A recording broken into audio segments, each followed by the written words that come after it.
Hello everyone, welcome to Tech Japan channel. We are connecting Indian tech talent with global companies. So today again we have Anai-san and the guest Deb-san here, and myself is Kaoru from Tech Japan. So Deb-san, today we'd like to ask about your life culture in Japan. Especially before you come to Japan first time, what you have in your mind is a fun point and some concern point. Ask? Yes, I would love to share that. So when I first came to Japan, that was for my internship. So I did not know any kind of language and I did not have any kind of experience going outside India.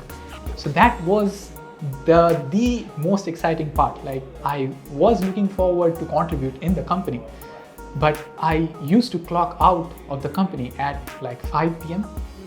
That when the bell rang, I used to ask people like, today please advise me, where can I go? I did my own research and then I used to take other people's advices also. So I was looking forward to go here and there before I came to Japan. And I was in Osaka. Osaka was really the hub, for going here and there. So I asked people and I moved around, like, and I went to Wakayama, I went to Awajishima, I went to some really nice views, to mountains and seas, and I, talked to a lot of people. So that was something that I was looking to do apart from the work. So that was the most, fun and exciting part for me. Now for the concerns, well, my parents, they were asking like, would you be able to get the food, would you be able to find some friends over there, how about the apartments and everything, where would you live, would you feel lonely, these kind of things. My parents had concerns and I was thinking, okay, I was more like on that challenge taking side. I was like, I will figure this out. And I'm glad, that I did not think it too much. So when I came to Japan, people were there, they were, I just landed and people were there to take me, to the apartment. So all of the official, legal matters, going to the city office and everything. So that was taken care by the company people. And they were always, friends around me. So even if, I say, if you're coming to Japan just by yourself alone, please don't think that you're going to be lonely. So I came here and I understood that all the concerns that my parents had, I had were really, nothing.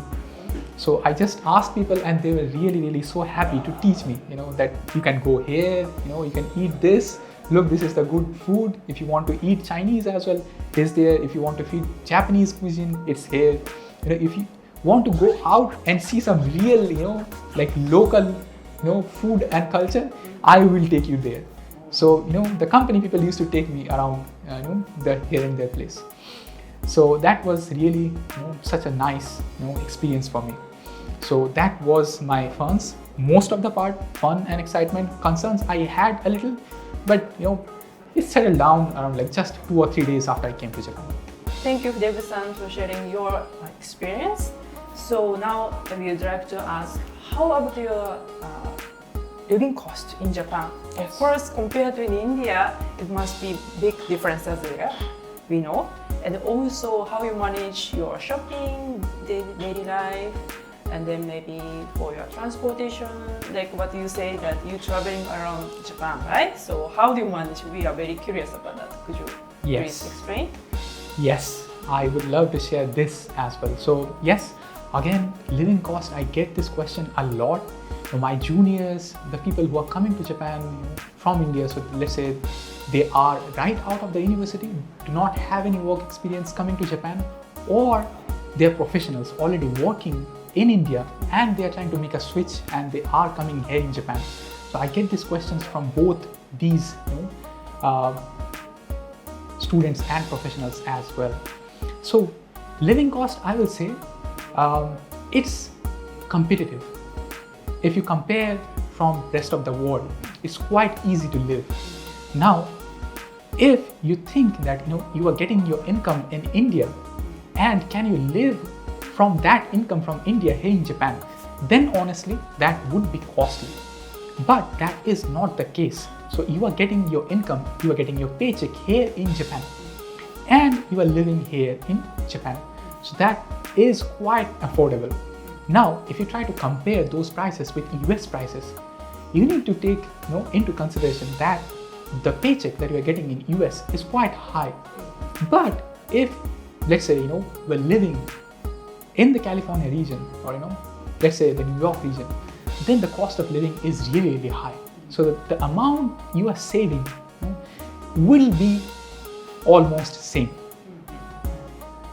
So like, let's say, if we go out in India, if you go to a good restaurant, let's say, the meal will cost you around somewhere like, let's say 300 rupees to 1000 rupees, depending on the place where you go. Now, as a rule of thumb, if you multiply that by 2, the Japanese yen prices will come up. So let's say 300 multiplied by 2, 600 yen to around, let's say 2000 yen JPY. It's the same thing here in Japan. If you go outside, if you go to a good restaurant just for yourself, you can eat a good meal from around like 600 yen to let's say 1000 yen. It won't cost you that much. So that is from the food part. Now, of course, you're not going to eat outside every day. If you want to cook, then there are a lot of supermarkets out there. If you really are a cooking enthusiast, then you can cook in your own apartment. Now, the living cost and everything, the apartment. So let's say how much you are paying in the India. If you're living in Bangalore, if you're, let's say, paying around like 30,000 rupees to, let's say 60,000 rupees per month for one apartment, and if you're living here in Osaka, the costs are same. So if I live, let's say, in a 2 BHK, two bedroom house kitchen in Osaka, the cost are around like 65,000 yen. If you come to Tokyo, that will be around, let's say 90,000 yen to like 1 lakh yen. So it is quite similar if you're living there in Bangalore. So in Japan, I would say the satisfaction that you are receiving from the service will be on the higher side. Now, the public transportation. So this is really what I love. Like in India, we do have public transportation. We have, trains, we do have buses, we do have like private taxis, let's say Ola and Uber. Here in Japan, if you're living in Tokyo or if you're living in Osaka, you will not need a car. You will not even need a taxi. It is really that good. What this country does not have. This country has bullet trains, this country has monorails, this country has buses, this country has taxis, everything. But the thing is, the cleanliness and the amount of effort that goes into the quality management is really, really high. And each and every place is connected. So let's say you are taking a trip from Tokyo to the farthest corner, let's say Kyushu. You can take a train. You can take a bus. Every place is connected, and it is so clean and it is so safe. So this is what I love. I have never owned a car till this 6 years of my living life in Japan, but I really love the public transport. I can go anywhere. If you find that this is a remote corner I would like to visit, yes, a train and a bus combination will take you there. So please come and see it yourself, and probably we will sit down together and we will discuss these things together again in future sometime. So thank you very much for coming with us today. Again, Deb-san. So yeah, I would like to ask for a message to this video's viewers, especially where you recommend to travel in Japan, or maybe you can share your favorite place in Japan. Would you agree? Yes, that is the most exciting part, I would say. So this country is so beautiful.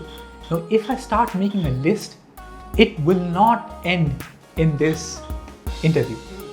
So I will say, there are lots of places here in Japan, so much of natural beauty to cover. I have been here for 6 years, but I have not been able to do so. But fortunately, I live close to Kyoto. So Osaka is just 30 minutes train ride from Kyoto. And that city, Kyoto, is an open air museum. It has so much culture. so much, history related to the city, that you cannot cover this, let's say, in even 2 months. So you will see like Kiyomizu-dera, these kind of beautiful places. You will see beautiful gardens. You will see beautiful temples, and the scent of incense all around the air. So I love Kyoto. I love the food of Kyoto, and I love the air of Kyoto. So I visit there quite often. Apart from Kyoto, what I would say is, if you, let's say, love mountain, then you may go to Kyushu. So these kind of places where the mountain meets the sea, it will really amaze you. The Kyushu is the southern part of Japan, so it's really beautiful again. If you, let's say, love like sunny beaches, you may go to Awadeshima, you may go to Wakayama, and these kind of places. You may go to Miyaken as well. So for Miyaken, there are people diving and taking pearls out of the sea.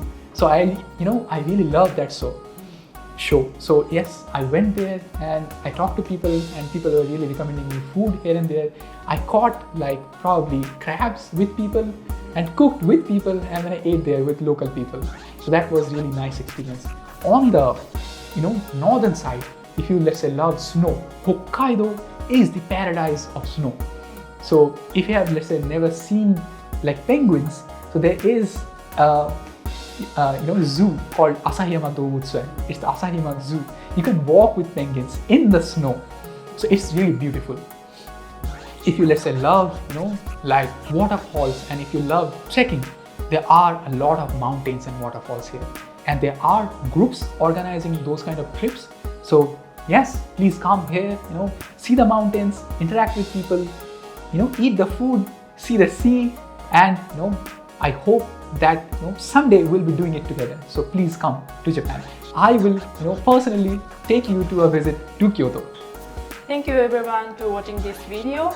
If you like it, please follow our channel, and then if you have some recommendation or request to us to having a next video, please leave your comment, and we are looking forward to see you on the next video. Bye.